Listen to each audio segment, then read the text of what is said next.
Hey guys, welcome back. In today's video I'm going to go through making the last two dolls for the Calgary Zoo, and they are two-month-old red pandas, so stay tuned. So you may have already watched the previous video on sculpting the heads for these two little dolls. If you haven't, I'll try and remember to link it down below. If I forget, just remind me in the comments because I seem to always forget to link them. So I went through the process of sculpting the closed mouth and the open mouth heads and the feet with Sculpey Original. So if you want to check that out and learn how to sculpt them, do watch that video down below, and also let me know what you think too. And also check out my Materials 101 playlist. It goes through all of the materials that I use to make the dolls. I seem to get a lot of questions on the materials, so definitely check that out.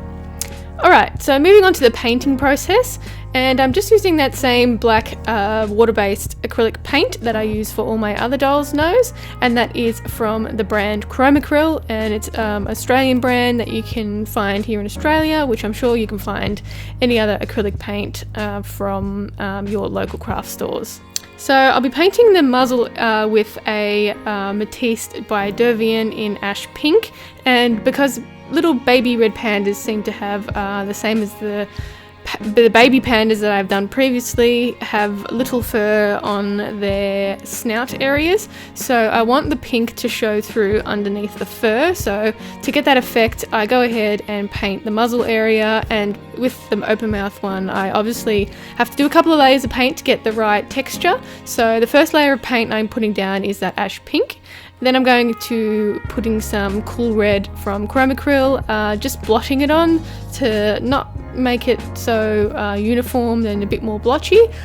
So I'll do a couple of layers of this paint, so I'll let it dry and then I'll go over it again and fill in any cracks and crevices that I think should be a little bit more red, and then I can let it dry and they'll be ready to go. And so I'll be painting the nose area black primarily as the undertone, and then I'll be going over with a raw umber colour, just because red pandas have a little brown nose.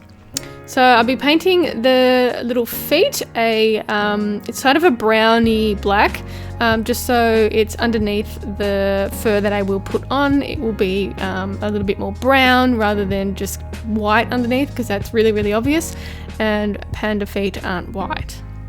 Moving on to the fur, and the fur I'm going to be using, I actually found the perfect fur for baby red pandas. They're not as red as adults are, so they're a little bit creamy with red tips on their fur, so I found the perfect fur by accident. It's not as thick as the normal fur that I use, so it is quite thin, but it is really good quality and really silky. So you can see I'm cutting out the patterns that I've drawn onto the fur itself, and you want to use a sharp pair of small scissors for cutting the pile, the underside of the pile. So here's what it's going to look like but when I sew it up. So once I've sewn it all up on the sewing machine, I prefer to use a sewing machine because it's a lot stronger than hand sewing things, and it's also a lot quicker, so a big time saver. I'll leave the back end open so I can flip it the right way around. I am going to do a couple of different techniques, just a trial lately with a dragon doll, so definitely stay tuned for that if you're interested with what I'm doing there. I'm going to keep it a little bit of a secret just to see how it goes. So once I've turned the fur inside out, here's what we have, and I can go around and I'll pick out all of the pile that is stuck in the little sewing areas where it's sewn shut. So I use this little pick tool. I am thinking about putting these little tools in my shop so everyone can actually get one. They're really handy, and I use it for almost everything. You can use it for sculpting, but mostly I use it to unpick the fur from the seam line, just because it's quite strong steel, so it won't bend. So a lot of other things that I've used actually bend when I pick the fur out, or if I stab things it just bends, but this one served me well. I've had it for a long time and I've never had a problem with it. And I'm planning on opening my shop in the next 2 weeks, I think. So I'll be transitioning from my Etsy store over to my website that will have its own store. So I'll start off small to begin with, and then I'll be adding a little bit more supplies and stuff like that as I work with the shop and find out how it works and everything too. Right, so this panda has a plastic ball and socket armature. All of the dolls that I made for the zoo have the plastic ball and socket armatures because they requested it, and it is a little bit more sturdy because these dolls will be handled quite a lot. So I'll go ahead and sew up the loose ends using a ladder stitch and some good quality thread. You need to get some good quality thread because it is so much more of a time saver than if you use something that's cheap. I just find it's an absolute nightmare to use cheap thread. So once I've sewn up all of the loose areas, I then attach that faux fur piece to either the resin or the clay, depends on what you're using, with a tacky fabric glue. And the fabric glue I get is from a local store called Spotlight, but you can find any sort of tacky fabric glue in your local area. So a little shot of after I've furred the face, and you can see how the pink is showing through on the muzzle area, which is exactly what I wanted, but I'll go over it again with some more details and add some typical red panda marking. With some fabric paints, so I'll use a fabric paint by Jacquard, and it is in raw umber. So I'll go ahead and do that now.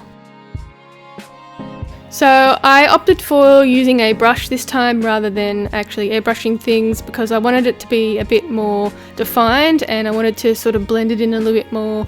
And I also find if you can get away with not using an airbrush and not having to wash it, which is always a nightmare, and connect it to your compressor, try and get away with it, but sometimes it's not always the case, and it always turns out better if you use an airbrush. But this time I opted for a brush, which worked totally fine, and just painted in those little markings that a red panda primarily has on their faces. So I also have a video in my materials playlist about what paints and stuff I use too, so definitely check that out. And I also did the same deal with the open mouth version. I tried to make them slightly different markings because they are different dolls, so I tried to do it a little bit different. And I also attached some tiny little ears with some faux fur just to finish it off a little bit and make it a bit more realistic as well. And here's what we have. And these guys will be going off to the Calgary Zoo along with the 4 panda cubs. And that is it for the whole entire order for the Calgary Zoo. It was a real honour to do it, and I'm really, really happy. So if anyone ever sees any of these dolls, do take some photos. I'd love to see them, and let me know as well that you have seen them. I'd love to hear it. And that's it from me today, guys. I hope you enjoyed the video. If you did, give it a thumbs up, and don't forget to subscribe. If you have any requests, you can leave them in the comments down below. You can also check me out on Instagram and Facebook at Creatures of Nat, and I'll catch you in the next one. Bye bye!